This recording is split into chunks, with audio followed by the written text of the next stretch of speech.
Hello everyone, welcome to my channel mama baby. आज की मेरी वीडियो में मैं आप लोगों से अपनी डिलीवरी स्टोरी शेयर करने जा रही हूँ।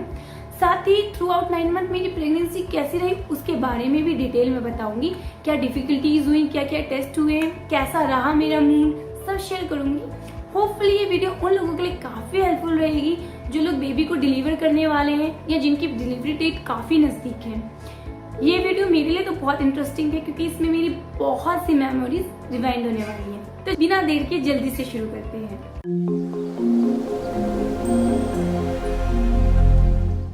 I'll start from the starting. I got married on 19th April 2019 और I moved from Delhi to Baroda. उसके बाद क्या हुआ, I just spent 2 months in Baroda और I was a working woman. शादी से पहले मैं जॉब करती थी। बड़ौदा शिफ्ट होने के 1 आध महीने के बाद I was searching job for myself. So job search कर रही थी, बट ऑब्वियस सी बात है कि एक स्टेट टू दूसरे स्टेट बहुत ज़्यादा डिफरेंस था। सैलरी में, प्रोफाइल में बहुत ज़्यादा डिफरेंशिएट आ रहा था। So I just thought to wait for some time and search for some good opportunity. So मैं घर पे रह के वेट कर रही थी किसी अच्छी सी अपॉर्चुनिटी का। सो आफ्टर 2 मंथ क्या हुआ कि my period date was 19th every month of 19 and मेरे साथ यूजुअली क्या होता है कि जो डेट होती है वो कभी भी मिसमैच नहीं होती है। मीन्स अगर लास्ट मंथ 19 को हुआ है तो इस मंथ भी 19 को होगा, उसके नेक्स्ट मंथ भी 19 को होगा। कभी भी एक आध दिन भी ऊपर या एक आध दिन भी नीचे नहीं जाता था।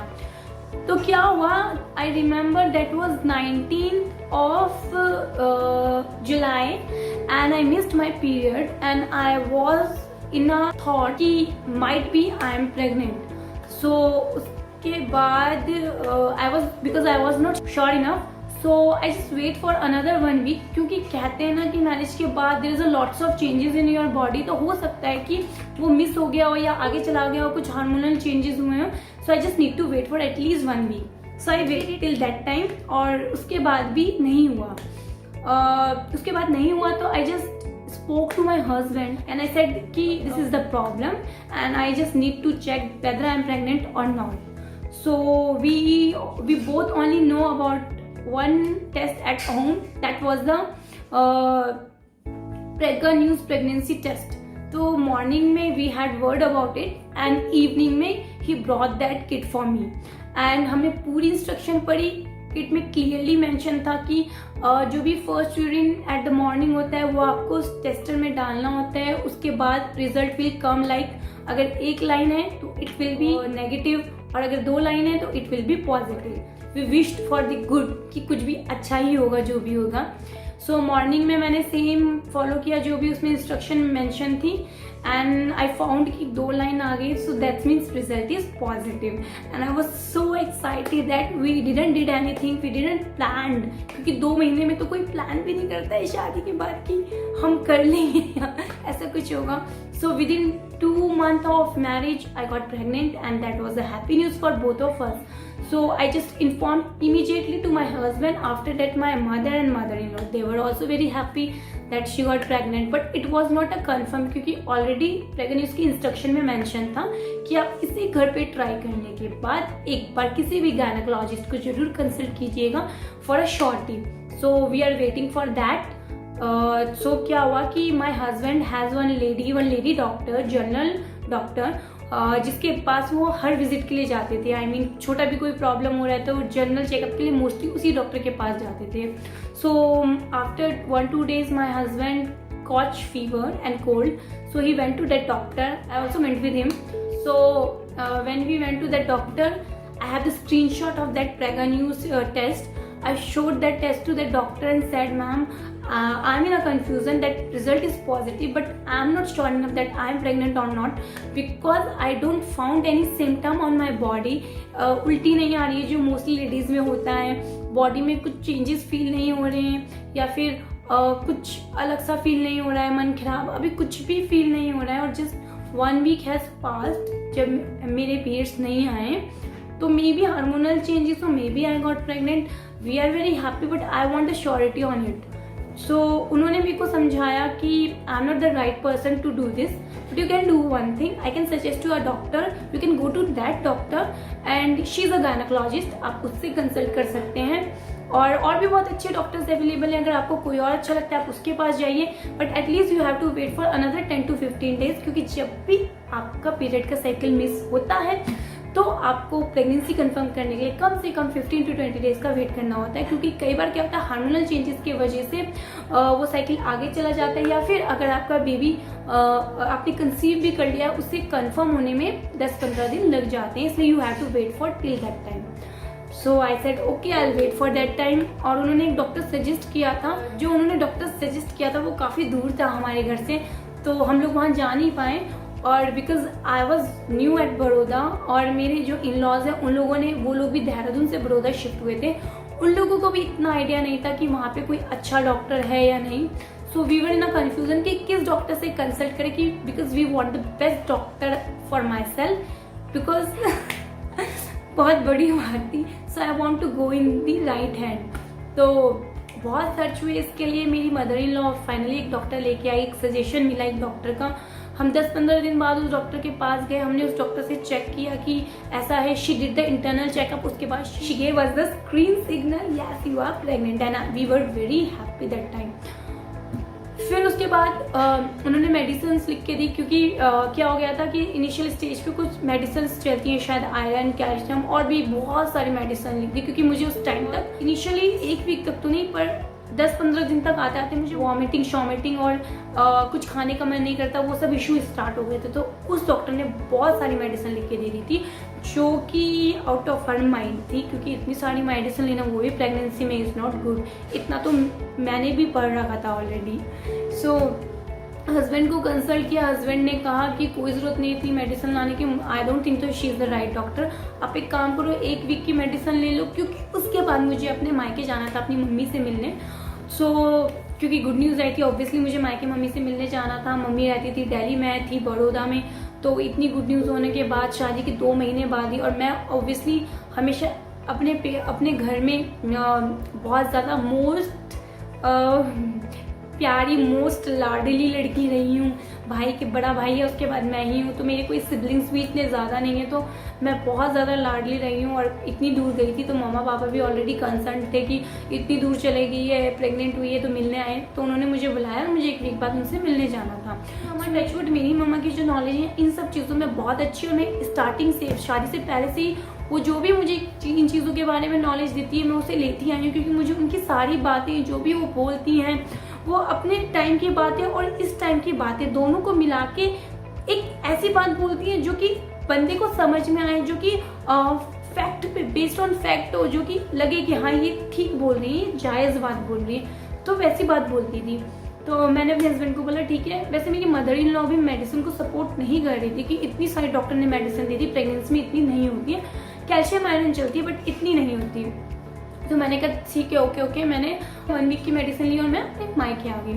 फिर I had consult with my mother कि मम्मा ये सब ऐसे बोला। तो मम्मी ने कहा बेटा ये सब मेडिसिन डॉक्टर देते हैं, बट ये तो कॉमन सिम्टम्स हैं आपके, होते हैं प्रेगनेंसी के जो इनिशियल 3 मंथ्स होते हैं, उसमें आपको वॉमिटिंग आना, मन खराब करना, ये सब तो चलता रहता है। आप इसके लिए मेडिसिन खाओगे तो आप खुद सोचो, आपने किसी को कंसीव किया उस टाइम पे तो डॉक्टर्स लोग भी मना करते हैं कि आपको मेडिसिन नहीं लेना चाहिए, तो क्या ये आपके लिए सही है? आप खुद सोचो, इट्स योर कॉल।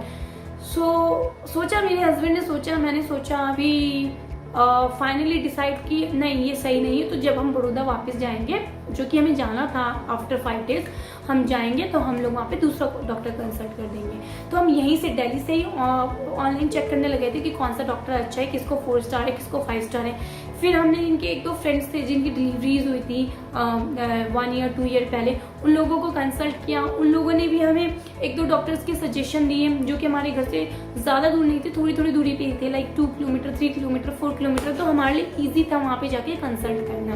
और मेनली मेरे हस्बैंड का मेन फोकस यही था कि जिस हॉस्पिटल में हम कंसल्ट करें, डे 1 से डिलीवरी तक हम उसी हॉस्पिटल में रहें, और वो हॉस्पिटल नियर एट होम होना चाहिए, ताकि अगर बाई चांस एमरजेंसी कुछ होती है तो हम जल्दी से जा सकें वहाँ पे।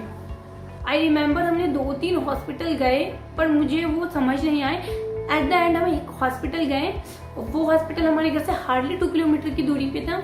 Doctor Padmaja, she is the best doctor, मुझे वो बहुत अच्छी लगी। She is a very intelligent and very cooperative doctor. So August starting में गई वापस, तो मैंने उस डॉक्टर को कंसल्ट 2-3 डॉक्टर के बाद उनको कंसल्ट किया और डे 1 की जो मेरी उनसे कंसल्टेशन थी वो काफ़ी अच्छी थी। उन्होंने सिर्फ मुझे 2 मेडिसिन दी, कैल्शियम और आयरन, और वही इंपॉर्टेंट होती है आपके लिए प्रेगनेंसी के टाइम पे। आपसे भी रिक्वेस्ट है अगर डॉक्टर कोई और मेडिसिन देते हैं आप सामने से मना करो कि हमें और कोई मेडिसिन नहीं चाहिए, it's not good for me और गुड फॉर माई बेबी। हमेशा मॉर्निंग में कैल्शियम की टैबलेट और दिन में आफ्टरनून में आयरन की टैबलेट ली, इसके अलावा कोई दवाई नहीं खानी चाहिए। फ्रूट्स खाओ, हरी सब्जियां खाओ, दालें खाओ, अनाज खाओ, इतनी सारी चीज़ें, पानी पियो, बस बेबी वैसे ही हेल्दी होगा। ये सब चीज़ें करने की क्या जरूरत है। वॉमिटिंग हो रही है, नहीं खाने का मन कर रहा है, वीकनेस लग रही है, थोड़ा थोड़ा खाओ। इनिशियल 3 मंथ्स तक काम कम कर दो। जो भी होम रेमेडीज है ना वो सब करो, ये दवाइयों के पीछे मत भागो। It's not good for your health, your baby health, please don't do this. उसके बाद मैंने डॉक्टर को कंसल्ट किया तो उनकी कंसल्टेशन पे सारा कुछ चलता रहा। चलता रहा 3 महीने बाद मेरा वॉमिटिंग और जो वीकनेस का इशू था वो सॉल्व हो गया। पर I will not tell you one thing, मेरा जो 3 मंथ तक वॉमिटिंग और वीकनेस का इशू चला था उसमें भी मैंने काम करना बिल्कुल नहीं छोड़ा, काम कंटिन्यू रखा, क्योंकि कहते हैं कि हेल्दी बेबी के लिए बहुत ज़्यादा इंपॉर्टेंट है कि आप काम करते रहो और थोड़ा थोड़ा कुछ खाते रहो। तो अगर मैं खाना नहीं खा पा रही थी तो मैं हार्डली हाफ चपाती खा लेती थी या दाल पी लेती थी 3-4 स्पून, या फिर कभी एक फ्रूट खा लिया, पानी पी लिया। ऐसे कर करके मैं जो बैलेंस कर रही थी डाइट को, क्योंकि एकदम से खाना छोड़ना इज नॉट गुड, यही मुझे मेरे डॉक्टर ने समझाया। सो यहाँ पे जो डॉक्टर्स लोग हैं, मैं आपको एक चीज़ इंपॉर्टेंट बता दूं कि डॉक्टर्स लोग हैं यहाँ पे आपकी जो 9 मंथ की प्रेगनेंसी होती है उसे 3 सेमेस्टर में बांटते हैं। First semester, second semester, third semester, हर सेमेस्टर में 3 मंथ आते हैं। तो ये आपके 9 मंथ कवर हो गए और इन तीनों के 2 करके टेस्ट होते हैं। जो फर्स्ट सेमेस्टर के 2 टेस्ट होते हैं वो स्कैनिंग का होता है, बेबी स्कैनिंग होती है, वो मोस्टली डॉक्टर्स अपने ही हॉस्पिटल्स में करते हैं। सेकंड जो सेमेस्टर होता है उसमें आपका 2D को और डॉपलर टेस्ट होता है, जिसमें कि एक तो बच्चे के हार्ट का टेस्ट होता है और दूसरा बच्चे के बॉडी के पार्ट्स का टेस्ट होता है कि उसके बॉडी के पार्ट्स अच्छे से डेवलप हो गए, उसके ऑर्गन्स डेवलप हो गए या नहीं, और किसी ऑर्गन में कोई प्रॉब्लम तो नहीं। तो ये काफ़ी हेल्पफुल होता है, आपको बताया जाता है कि सब प्रॉपरली सही है नहीं, और नहीं होता तो डॉक्टर आपको बता देते हैं। क्योंकि उस टाइम पे अगर कुछ लोग चाहते हैं कि अगर उनके बेबी में कोई प्रॉब्लम है और वो उसको डिलीवर नहीं करना चाहते तो वो उस टाइम पे अबॉर्शन करवा सकते हैं, और बेबी एकदम ठीक है तो ऑब्वियस सी बात है कि आप उसको आगे कंटिन्यू करेंगे अपनी प्रेगनेंसी को। उसके बाद थर्ड जो स्टेज आती है उसमें भी आपके टेस्ट होते हैं। एक तो मदर का टेस्ट होता है जिसमें मदर का हार्ट का टेस्ट होता है, बहुत इंपॉर्टेंट होता है। फर्स्ट जो सेमेस्टर होता है उसमें जो टेस्ट होता है उसी में डॉक्टर मदर का ब्लड चेकअप कर लेते हैं, मदर का हीमोग्लोबिन का टेस्ट, मदर के रेगुलर यूरिन का टेस्ट कि मदर को कोई प्रॉब्लम तो नहीं, इन दोनों टेस्ट के थ्रू पता लगा लेते हैं। पर अगेन थर्ड ट्राइमेस्टर में डॉक्टर एक हार्ट का चेकअप करते हैं कि हार्ट की कोई डिसीज तो नहीं है मदर को, या मदर का बीपी हाई तो नहीं होगा, क्योंकि इनकेस उनको नॉर्मल से अगर सी सेक्शन उनको उस समय पे प्रोसेस करना पड़ा तो कहीं हाई ब्लड प्रेशर के कारण कोई प्रॉब्लम ना हो जाए। तो ये सब वो एडवांस में चेकअप करवा के रखते हैं। डिलीवरी बाद की बात है, पर डिलीवरी में कोई इश्यू ना आए इसलिए वो ये टेस्ट वो पहले से करवा लेते हैं। तो आप जब हॉस्पिटल जाएंगे आपके डॉक्टर आपको डिटेल में समझा देंगे। जब आपकी फाइल बनाएंगे डे 1 से तभी आपको बता देंगे फर्स्ट ट्राइमेस्टर में आपके ये टेस्ट होने, सेकंड ट्राइमेस्टर में ये टेस्ट होने, थर्ड ट्राइमेस्टर में ये टेस्ट होने। ओवरऑल डॉक्टर आपको बता देंगे कि हर ट्राइमेस्टर में 2 टेस्ट करके होने होते हैं, और उसके अलावा जो आपका रेगुलर चेकअप होता ही है। नाउ द नेक्स्ट पॉइंट, अब क्या होता है कि डॉक्टर क्या है 6 मंथ से पहले जो भी आपके चेकअप्स होते हैं उसके लिए आपको 1 मंथ के गैप पे, हार्डली 25 या 20 डेज के गैप पे बुलाते हैं। उसके बाद क्या होता है 6 मंथ के बाद डॉक्टर उस जो कंटिन्यूएशन है आपको रेगुलर चेकअप के लिए बुलाने का उसकी लिमिट थोड़ी सी कम कर देते हैं, और आफ्टर एवरी 20 डेज या 15 डेज में आपको बुलाने लगते हैं। और 8 मंथ के बाद से डॉक्टर आपको 10 डेज की विजिट पे बुलाने लगते हैं, क्योंकि 10 मंथ्स के बाद जो आप 9 मंथ में एंटर करने वाले होते हैं तो डिलीवरी किसी भी टाइम हो सकती है, या तो 9 मंथ में हो सकती है, 9 मंथ के बाद होती है। तो डॉक्टर ऑब्जर्व करना बहुत ज़रूरी होता है कि अगर आपका सर्विक्स डायलेट हुआ है या नहीं हुआ, हो गया तो कितने सेंटीमीटर तक हुआ है, या उसको डायलेट करने के लिए अगर उनको कुछ करना है इंटरनल चेकअप से कुछ हेल्प कर सकते हैं तो वो करें वो। तो इसीलिए 8 मंथ के बाद डॉक्टर 10 डेज के पीरियड पे आप लोगों को बुलाने पड़ते हैं। बट ये डॉक्टर टू डॉक्टर वेरी करते हैं, ज़रूर नहीं सबकी कंडीशन सेम हो, बट मोस्टली केसेज में यही होती है। ये सब टेस्ट मेरे हुए, मैंने आपको अपनी प्रेगनेंसी पूरी बता दी। मेरी प्रेगनेंसी में मुझे पहले से ही पता था कि 90% चांसेस मेरे सी सेक्शन के हैं और 10% चांसेस मेरे नॉर्मल डिलीवरी के। इसका रीज़न ये था कि जो इनिशियल 3 मंथ थे जब कहा जाता है कि माँ को नीचे ज़मीन पे नहीं बैठना चाहिए, इस बात का आप ज़रूर खास ध्यान रखिए। जो स्टार्टिंग के 3 मंथ्स होते हैं और जो 8th मंथ होता है लास्ट का, वो माँ के लिए बहुत ज़्यादा क्रूशियल होता है। तो उस टाइम पीरियड में आपको कभी भी ज़मीन पे बैठ के काम नहीं करना चाहिए। आप बाकी के जो आपका 4th, 5th, 6th, 7th month है और लास्ट का जो 9 मंथ है उसमें कितना भी काम कीजिए, कोई प्रॉब्लम नहीं होगी। बट इनिशियली 3 मंथ्स और 8th मंथ में बिल्कुल कोई नीचे बैठने का काम मत कीजिए। मैंने ये गलती की, मैंने इनिशियली 3 मंथ में ज़मीन पे बैठ के अच्छे से पोछा मारा है, अच्छे से सारा काम किया है। उस वजह से मेरे पेल्विक के नीचे के एरिया में थोड़ा सा गैप आ गया था, तो इस वजह से मुझे पहले से ही आइडिया था कि मेरी नॉर्मल डिलीवरी के चांसेस बहुत ज़्यादा कम है। पर मैंने इसके लिए लास्ट तक बहुत कोशिश की। तो मेरे 8th मंथ तक ये सब चेकअप्स हुए। उसके बाद जब मैंने 9 मंथ में एंटर किया तो 9th मंथ में क्या हुआ कि डॉक्टर ने कुछ एक्सरसाइजेस बताई जिससे नॉर्मल डिलीवरी के चांसेस थोड़े बढ़ जाते हैं, पर बेबी का हेड नीचे नहीं आ रहा था। ऐसा कहा जाता है कि किसी किसी केस में जो बेबी का सर है वो 9 मंथ तक नीचे आ जाता है। किसी किसी केस में क्या होता है कि एग्जैक्ट डिलीवरी के टाइम पे ही जब प्रेशर पड़ता है उसी टाइम पे ही बच्चे का सर नीचे आता है। तो मेरे केस में ना बच्चे का सर नीचे आया था, पेल्विक्स में गैप था वो अलग है, तो बहुत ज़्यादा मैं नर्वस थी उस टाइम पे। मैंने 8 मंथ से ही अपने हस्बैंड को बहुत ज़्यादा परेशान करना शुरू कर दिया था। कभी कुछ हो रहा है, कभी कुछ हो रहा है, रात को सांस नहीं आ रही है, मुझे ब्रीथिंग में प्रॉब्लम हो रही है, कभी मुझे लगता था कि मेरी ब्लीडिंग हो रही है, कभी कुछ हो रहा है, कभी कुछ हो रहा है। डॉक्टर के पास हम लोगों ने बहुत ज़्यादा विजिट किया। हर एक हफ्ते के पास हम डॉक्टर के पास पहुंच जाते थे और डॉक्टर मेरे हस्बैंड को ये समझा के वापस भेजते थे कि ये सारी चीज़ें हर प्रेगनेंसी में होती है। मानसी का केस थोड़ा डिफरेंट है क्योंकि मानसी तो इन चीज़ों के लिए आपको और ज़्यादा परेशान करेगी, तो आप उसकी बातों में आके डायरेक्ट हमारे पास विजिट मत किया कीजिए। पहले एक बार कॉल पे बात कर लीजिए और अगर आपको लगता है कि जेन्युइन है या फिर हम आपको बोलते हैं कि हाँ आपको आना चाहिए तभी आया कीजिए, क्योंकि मानसी का बहुत ज़्यादा है सोचने का, बहुत ज़्यादा सोचती है, बहुत ज़्यादा टेंशन लेती है और मैं लेती भी थी। ऑब्वियसली मेरा फर्स्ट चाइल्ड था और शादी के 2 महीने बाद हो गया था। इतना था नहीं अंदर से कि इट्स नॉर्मल, शायद सेकंड किड तक हो जाए, बट उस टाइम नहीं था। थोड़ा सा भी कुछ हुआ चलो डॉक्टर के पास, थोड़ा सा कुछ हुआ चलो डॉक्टर के पास, आज चलो। मज़ा भी बहुत आता था डॉक्टर के पास जाने में, पेनफुल भी बहुत था क्योंकि इंटरनल चेकअप्स बहुत पेनफुल होते हैं, बहुत पेनफुल। और मेरे तो इतने इंटरनल चेकअप हुए हैं कि डे 1 जब से मैंने उस डॉक्टर को कंसल्ट किया है ना, अपनी डॉक्टर पद्मा को, तब से स्टार्टिंग से इंटरनल चेकअप हुआ बहुत पेनफुल रहे। फिर क्या हुआ कि हमारी जो डेट थी डिलीवरी की वो थी 23 मार्च की और हम डॉक्टर के पास और डॉक्टर ने होली से पहले मेरा एक इंटरनल चेकअप किया था और उस इंटरनल चेकअप में डॉक्टर ने हमें बताया था कि हो सकता है होली के आसपास मानसी की डिलीवरी हो जाए क्योंकि 1 सेंटीमीटर तक इसका सर्विक्स डायलेट हो चुका है। और वो हर इंटरनल चेकअप में कोशिश करती थी कि मेरी सर्विक्स डायलेट करने की कोशिश करती थी, तो वो धीरे धीरे हो भी रहा था और मैं एक्सरसाइज भी मैंने कंटिन्यू करी हुई थी।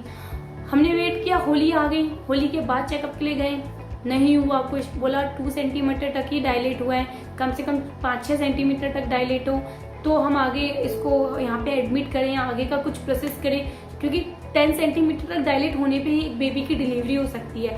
और एडमिट तब किया जाता है किसी को जब किसी का सर्विस कम से कम 4-5 सेंटीमीटर तक तो डायलेट हो। इसका तो अभी 2 ही सेंटीमीटर है।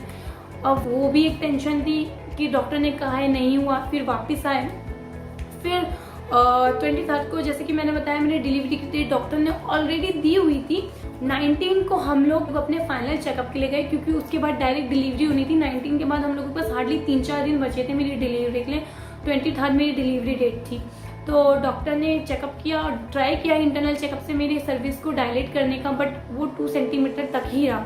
फिर डॉक्टर ने कहा कि आप लोग एक काम करो कि आज 19 है, 23 की इसकी डिलीवरी डेट है और अब तक इसे हो जाना चाहिए था डिलीवरी पे। क्या होता है कि कुछ केसेस में डिलीवरी जल्दी हो जाती है, कुछ केसेस में डिलीवरी लेट हो जाती है, पर कभी डॉक्टर की दी हुई एग्जैक्ट डेट पे डिलीवरी होना बहुत रेयर चांसेस पे होता है। बट स्टिल उनके अकॉर्डिंग उनकी चेकिंग के अकॉर्डिंग हमारा टाइम आ चुका था डिलीवरी का और कोई पेन नहीं था, कुछ नहीं था।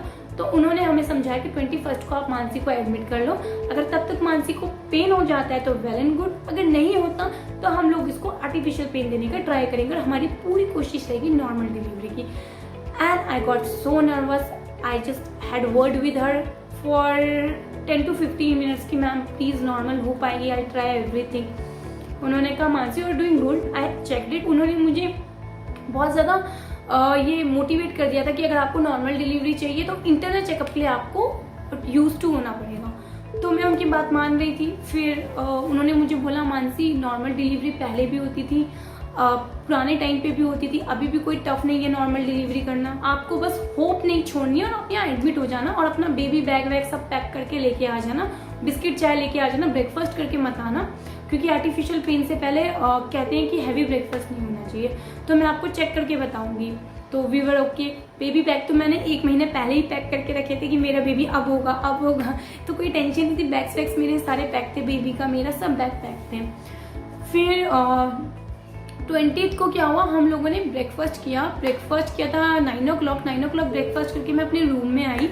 एंड मैं उस समय तक नहाई नहीं थी क्योंकि था इनको ऑफिस जाना था, इनके ऑफिस का लास्ट डे था उस दिन। हस्बैंड का अपना एक बिजनेस है, तो उन लोगों ने डिसाइड किया था मिलके कि 2 months के लिए हम लोग ऑफ रखते हैं क्योंकि कोरोना बहुत फैल चुका है, बहुत ज़्यादा हो गया था उस टाइम तक। और 21st से लॉकडाउन है, 21st को 1 day का लॉकडाउन है और उसके बाद सिचुएशन का कुछ पता नहीं है, तो 2 month के लिए हम लोग ऑफिस बंद करके वर्क फ्रॉम होम कर देते हैं। तो आई वॉज वेरी हैप्पी कि इस बीच मेरा बेबी होगा और हस्बैंड के साथ वो घर पे रह पाएगा और हस्बैंड का काफ़ी मुझे सपोर्ट और हेल्प मिल जाएगी क्योंकि वो घर पे स्टे करेंगे 2 month के लिए। फिर हम ब्रेकफास्ट करके नीचे आए, मैं जस्ट बैठी थी उनके साथ। 10 o'clock उनको ऑफिस आना था और हमें बैठे बैठे 9:30 हो गए थे। हम लोग ऐसे नॉर्मल टॉक कर रहे थे, मुझे लगा ये चले जाएंगे 10 o'clock तक तो मैं बात ले लूँगी क्योंकि काम सारा हो चुका था ऑलमोस्ट। एंड मेरे जो इन लॉज हैं वो लोग शॉपिंग करने गए थे कुछ की, थोड़ा सा घर का राशन पानी ला के रख देते हैं क्योंकि कल लॉकडाउन है, उसके पास सिचुएशन का कुछ आइडिया नहीं था। तो सडनली क्या हुआ कि ब्लीडिंग होनी स्टार्ट हो गई मुझे, और ब्लीडिंग पहले भी हुई है, डॉक्टर ने इंटरनल चेकअप्स किए थे उसमें भी ब्लीडिंग होती थी थोड़ी बहुत। उन्होंने कहा था इसके बाद ब्लीडिंग होगी तो आप घबराना मत, पर उस टाइम बहुत ज़्यादा ब्लीडिंग होने लग गई और मैंने 5 मिनट नोटिस किया। उसके बाद मुझे समझ नहीं आया कि इतनी ज़्यादा ब्लीडिंग क्यों हो रही है। जैसे पीरियड्स में आपको ब्लीडिंग होती है उससे भी डबल ब्लीडिंग हो रही थी। तो मैंने हस्बैंड को कहा, हस्बैंड ने इमीडिएटली हॉस्पिटल में कॉल किया और बताया कि हमारी कल की एडमिशन की डेट दी हुई है बट इसको आज ब्लीडिंग होगी तो मैं क्या करूँ। वहाँ से डॉक्टर ने कहा कि आप इसको लेके हॉस्पिटल आ जाओ। फिर मैंने फटाफट से नहाया और एग्जैक्ट 10 o'clock तक हम लोग हॉस्पिटल के लिए निकल चुके थे।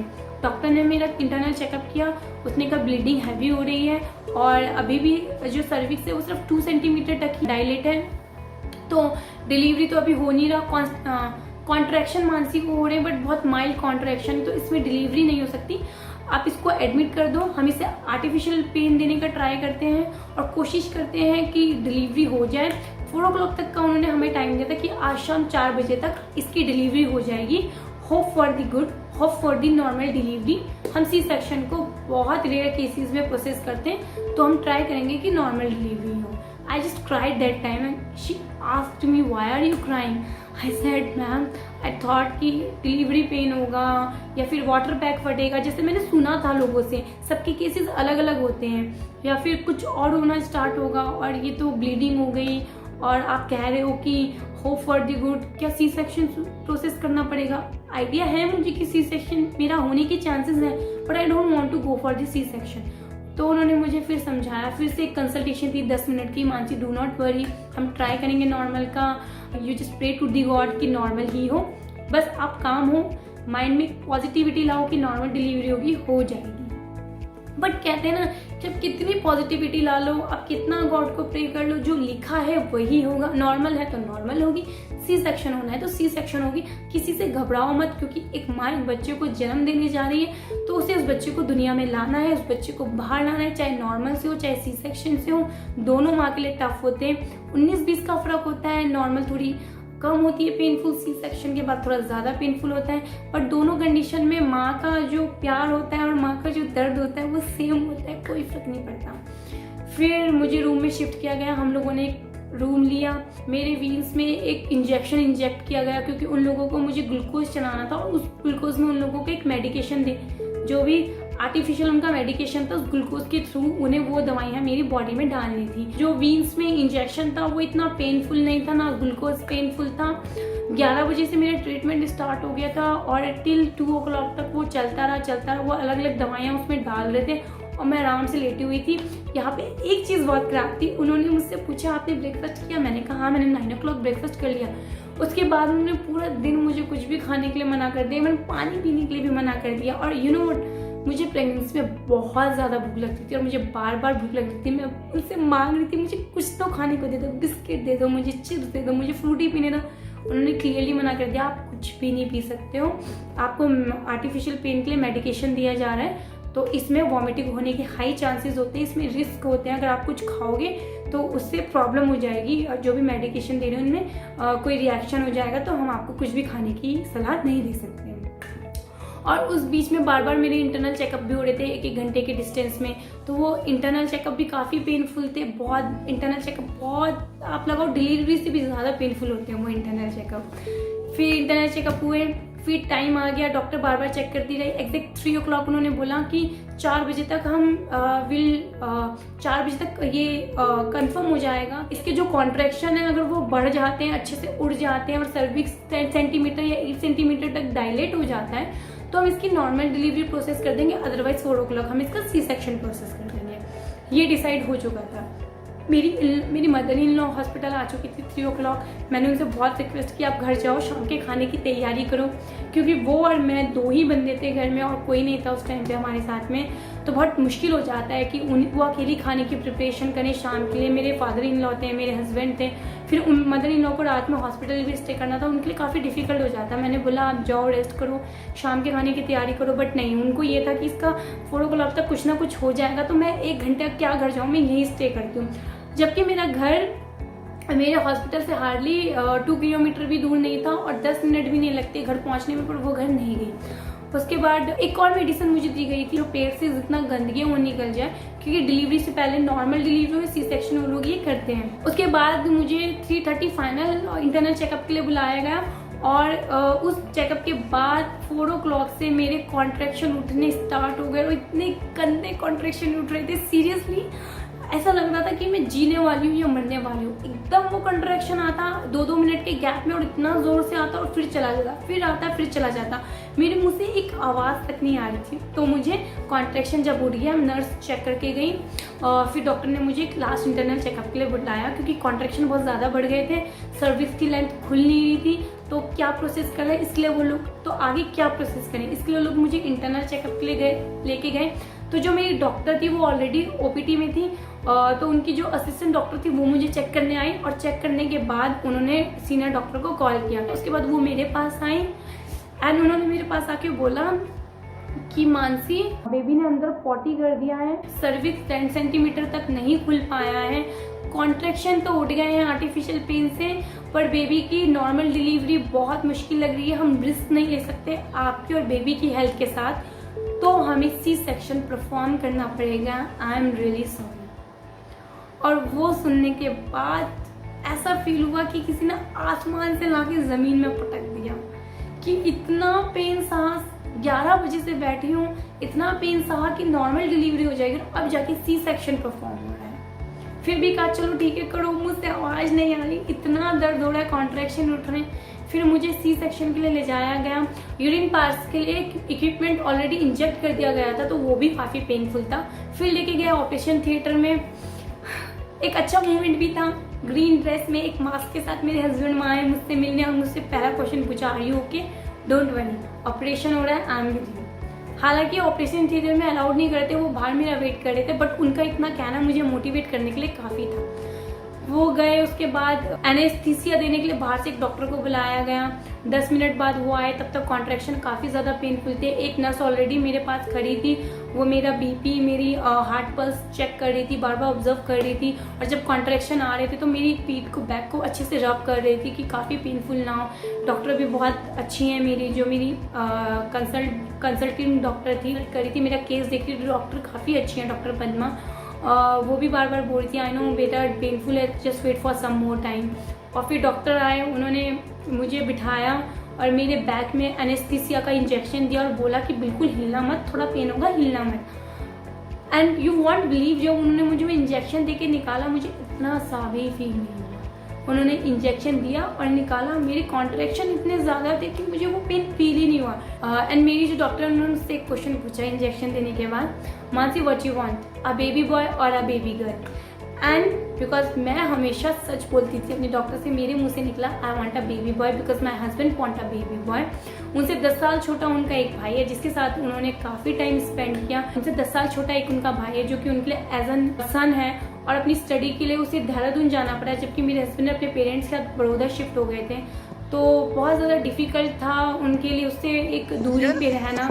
और अब वो चाहते थे कि कोई हो उनके साथ जिसके साथ वो खेले, टाइम स्पेंड बनाए। एक अंदर से थी उनकी फीलिंग कि I want a baby boy. और मेरी भी डे वन जब से मेरी प्रेगनेंसी थी, अंदर से एक पॉजिटिव वाइब्स आती है कि I want a baby boy और बेबी बॉय ही होगा। पता नहीं क्यों इतनी श्योरिटी थी। और इसके अलावा एक अच्छी बात ये थी कि जब भी हम किसी टेस्ट के लिए जाते थे, क्योंकि ये ऑलरेडी इंस्ट्रक्टेड है कि आपको लीक नहीं करना है कि बच्चे का जेंडर क्या है, बेबी गर्ल और बेबी बॉय। पर जब भी हमारे चेकअप्स हुए तो जिस भी हॉस्पिटल गए, जिस भी डॉक्टर के पास गए, उनके मुंह से गलती से ये निकल गया कि आपका बाबा बहुत किक करता है। गुजरात में क्या होता है कि बेटे को बाबा बोला जाता है। और जो मेरा बच्चा है बहुत शैतान था। 6-7 मंथ से मुझे उसकी फील होने लग गई थी। तो जब भी मैं चेकअप्स के लिए जाती थी, कोई मेरा चेकअप करता था ना, पेट का इंटरनल चेकअप, या फिर जब भी कोई चेकअप करता था, मेरे पेट की स्कैनिंग होती थी जो कि बाहर से करवानी पड़ती थी हमें, तो उसमें ना वो बार बार किक करता था। तो डॉक्टर को बड़ी प्रॉब्लम होती थी वो चेकअप में। तो डॉक्टर के मुंह से निकल जाता था कि आपका बाबा बहुत शैतान है, आपका बाबा बहुत किक मारता है। तो वहाँ से हम लोगों को एक आइडिया भी लग गया था कि हाँ, तो बेबी बॉय ही होगा। और जैसे ही डॉक्टर ने 5:10 पे मेरे को एनेस्थीसिया दिया, मैं लेटी, 5:11 पे मेरा बेबी भागा। एक बच्चे के रोने की आवाज आई और डॉक्टर ने कहा yippee, it's a baby boy. And I was like yes, मुझे जो चाहिए था वो हो गया, बट आई गॉट इट। और उसके बाद उसको बाहर ले जाया गया। वो एक बैड मोमेंट था कि बेबी निकला, मैं उसे देख भी नहीं पा रही हूँ, और उसे बाहर ले जाया गया। फिर बट आई वॉज हैप्पी कि हाँ बाहर गया है तो मेरे हस्बैंड, मेरे इन लॉज अब उसको देख लेंगे। एंड आई वॉज हैप्पी कि बेटा हुआ है, मुझे वही चाहिए था। हम लोग यहाँ पे किसी जेंडर को सपोर्ट नहीं करते। मैं और मेरे हस्बैंड ऐसे कोई डिफ्रेंशिएट नहीं करते कि मुझे लड़की नहीं चाहिए, लड़का चाहिए। Obviously we want our second child as a girl. But क्या होता है ना कि आपको एक होता है जिसकी आपको कमी फील होती है ना, आपको उसी के रूप का कोई दूसरा चाहिए होता है। तो उन्हें अपने भाई की कमी फील होती है, तो उन्हें उसके बदले में एक बेबी बॉय चाहिए था। सो सिर्फ यही रीज़न था कि हम दोनों को बेबी बॉय चाहिए था, उनको और मुझे, उनकी खुशी के लिए। तो उसके बाद डॉक्टर ने मुझे यहाँ पे आर्म पे एक और इंजेक्शन से इंजेक्ट किया। वो नींद का इंजेक्शन था और वो मुझे दिया गया 5:11 पे, और उन्होंने कहा अब आप सो जाओगे। उसके बाद उन्होंने जो ऑपरेट करना था वो ऑपरेट किया।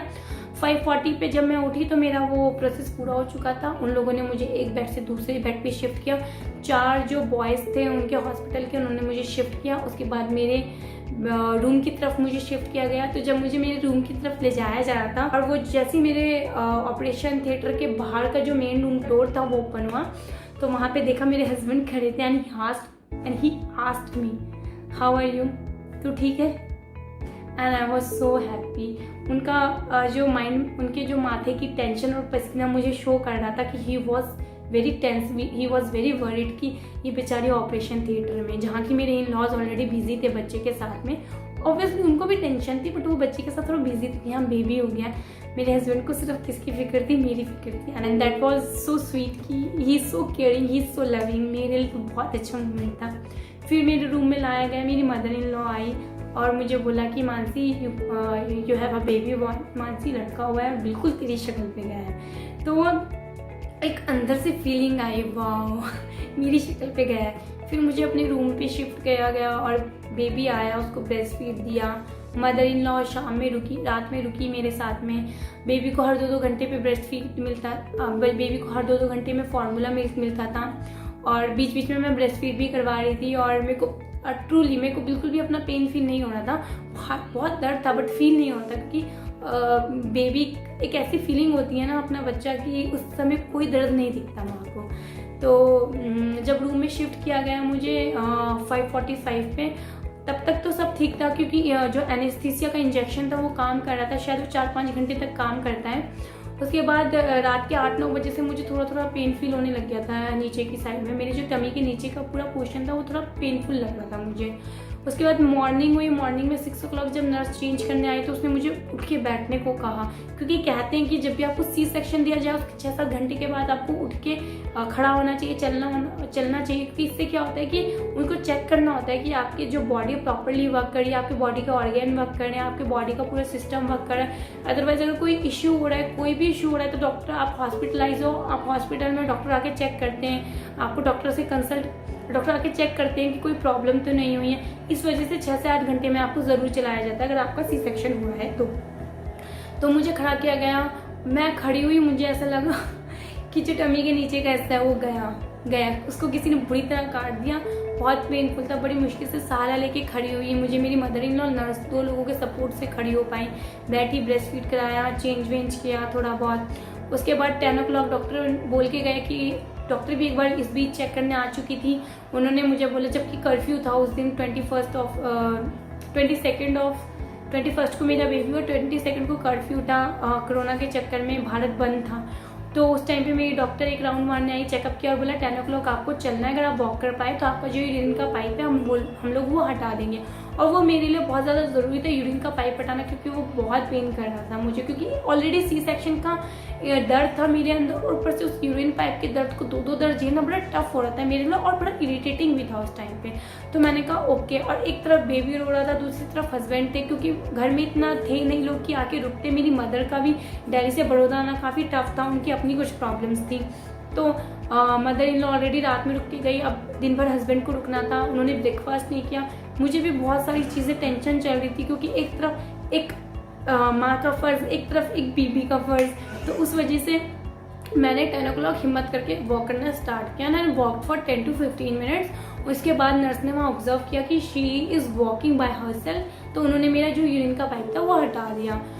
उसके बाद हम लोगों ने हार्डली एक दिन ही स्टे किया था। जिस दिन ऑपरेशन हुआ उसके नेक्स्ट डे हमने स्टे किया, और जिस दिन मेरा ऑपरेशन हुआ 21st को, 22nd हमने पूरा स्टे किया। 23rd की मॉर्निंग हम लोगों ने अपना डिस्चार्ज करवा लिया, क्योंकि डॉक्टर के अकॉर्डिंग अगर आप चल फिर पा रहे हो पेन में भी तो बेटर घर जाके रिलीफ फील करो, क्योंकि बेड में, क्योंकि घर जाके अच्छा हाइजीन मेंटेन हो पाएगा कंपेयर टू हॉस्पिटल। तो 23rd की मॉर्निंग 10 o'clock हमें डिस्चार्ज कर दिया गया था, कुछ प्रिकॉशंस के साथ कि आप जब भी लेटोगे तो एटलीस्ट 1 वीक तक आपको तकिए का यूज़ नहीं करना है, क्योंकि आपका भी ऑपरेशन हुआ है एंड आपका भी सी सेक्शन हुआ है। और C section is a kind of operation जिसके लिए कुछ इंस्ट्रक्शन फॉलो करना आप लोगों के लिए काफ़ी ज़्यादा ज़रूरी है। सो उन इंस्ट्रक्शन पे जो इंस्ट्रक्शन हमें मिली थी उनमें से पहली थी आपको 1 हफ्ते तक तकिया लेके बिल्कुल नहीं सोना है। सेकेंड इंस्ट्रक्शन मिली थी कि आपको गैस बनाने वाली चीज़ें फिलहाल नहीं खानी है।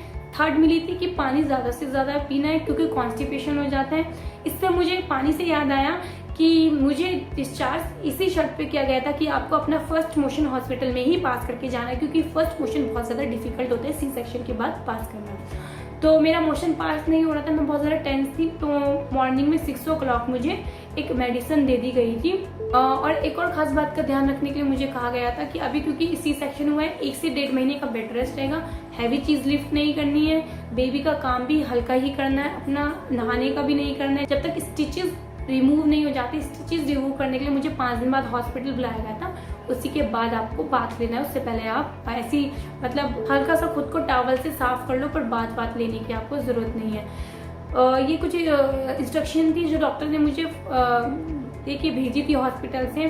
तो जब मैं घर आई मैंने इंस्ट्रक्शन काफ़ी फॉलो की। स्टार्टिंग के 15 डेज काफ़ी डिफिकल्ट थे, बहुत प्रॉब्लम होती थी बैठने में, बच्चे को फीडिंग कराने में, लेटने में।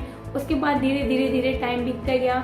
मैंने काम किया, हैवी चीज़ें लिफ्ट नहीं की, बेबी के साथ जितनी चीज़ें होती थी वही की। हाथ पाँव एकदम नहीं छोड़े। बहुत ज़्यादा इंपॉर्टेंट होता है पानी पीना, वॉक करना, वो सब मैंने कंटिन्यू रखा। खाना हल्का लिया, बच्चे को ब्रेस्ट फीड कराई।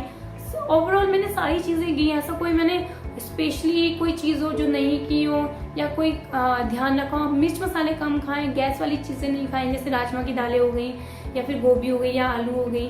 ये सब चीज़ें कम ही अवॉइड की शुरू के 10-15 दिन मैंने, उसके बाद ही खाई हैं। मोशंस के लिए पानी का ध्यान रखना तो बहुत ही ज़्यादा इंपॉर्टेंट होता है। तो इस तरह से मेरा सी सेक्शन की जो डिलीवरी थी वो हुई। पेनफुल होती है, नो डाउट रहता है पेन, अभी तक भी होता है। सी सेक्शन को हुए आज 6 महीने हो गए हैं, बच्चा 6 महीने का पूरा हो चुका है, फिर भी स्टिल पेन होता है। कहते हैं साल भर तक हल्का बहुत पेन रहता है। चीज़ों का ध्यान रखती हूँ, पानी पीती हूँ, सारी चीज़ें करती हूँ, बट पेन रहता है एंड इट्स वेरी नॉर्मल, क्योंकि आप एक ऑपरेशन से ऑपरेट होके आए हो तो ऑब्वियसली पेन इतनी जल्दी नहीं जाता है। It's normal. उस टाइम पे काफ़ी पेन होता है। अगर आप कुछ इंस्ट्रक्शन का ध्यान रखो तो बहुत जल्दी से चीज़ें हो जाती हैं। डॉक्टर एक मेडिसिन भी देते हैं जब वो आपके स्टिचेस रिमूव करते हैं 5 डेज या 1 वीक के बाद। उसके बाद एक ट्यूब देते हैं आपको उन स्टिचेस पे लगाने के लिए, ताकि जो स्टिचेस हैं वो बाहर से और अंदर से बहुत जल्दी डाइल्यूट हो जाए, सूख जाए, ड्राई हो जाए बहुत जल्दी। तो बहुत अच्छा रहता है, स्किन अच्छे से जुड़ जाएगी, स्टिचेस पे कोई इफेक्ट नहीं होगा। तो वो आपको लगाते रहना होगा 10-15 दिन तक। और कुछ मेडिसिन देते हैं, पेन किलर वगैरह, आपको 4-5 दिन का मेडिकेशन देते हैं ऑलरेडी। 4-5 दिन के बाद पेन थोड़ा कम हो भी जाता है। आप बस सी सेक्शन के समय, आप अपने डिलीवरी के समय इस बात का खास ध्यान रखिए कि जो भी डिलीवरी हो रही है आपकी नॉर्मल हो रही है, सी सेक्शन हो रही है, आपको अपने माइंड को स्ट्रांग करना है। ये सब सिर्फ मिथ होते हैं कि माइंड में पॉजिटिविटी लेके चलो कि मेरा नॉर्मल डिलीवरी ही होगी, उसे लेने से कुछ नहीं होता। जो आपके साथ होना है, सी सेक्शन होना है या फिर नॉर्मल डिलीवरी होनी है, वो होगी। वो आपके और बेबी की कंडीशन पे डिपेंड करती है।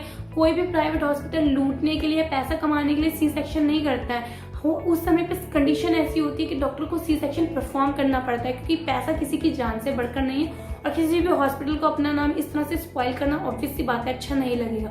तो जरूर नहीं सी सेक्शन हुआ है तो डॉक्टर ने पैसे कमाने के लिए ही किया। अच्छे से हॉस्पिटल सर्च कीजिए, डॉक्टर से कंसल्ट कीजिए, डॉक्टर को समझिए।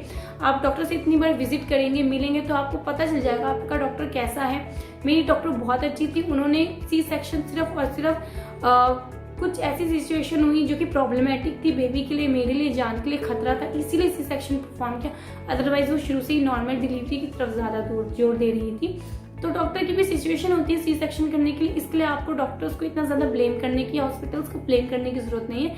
ये हम लोगों की एक मेंटेलिटी सी बन गई है कि हाँ सी सेक्शन कर दिया तो पैसे कमाने के लिए किया, इसलिए किया, उसने किया। ऐसा कुछ नहीं होता। सी सेक्शन इसीलिए होता है क्योंकि कुछ रीजंस होते हैं।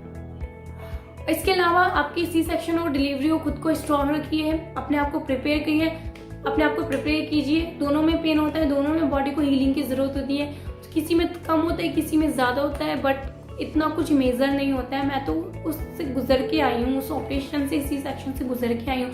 जब मैं ये कह रही हूँ कि इतना कुछ बहुत बड़ी बात नहीं होती है, बस कुछ चीज़ों का ध्यान रखना होता है। तो फिर ऑब्वियसली मेरा पर्सनल एक्सपीरियंस मैं शेयर करके बता रही हूँ कि नहीं है बड़ी बात। तो जब मैंने कर लिया तो आप भी कर सकते हैं, हर कोई कर सकता है, हर माँ कर सकती है। अपना माइंडसेट इतना स्ट्रांग रखिए कि जो भी होना है, नॉर्मल होना है, सी सेक्शन होना है, हमें कर देना है, हमें अपने बेबी को बाहर लाना है। और बस उसके बाद जो भी डॉक्टर इंस्ट्रक्शन देते हैं उनको फॉलो कीजिए।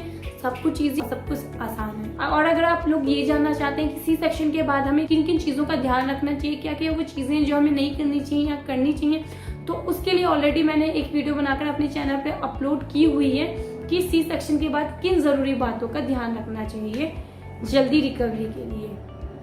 तो आप वहां जाके वो वीडियो देख सकते हैं। आप लोगों की कुछ क्वेरी है तो नीचे कमेंट बॉक्स में कमेंट करके बता दीजिए।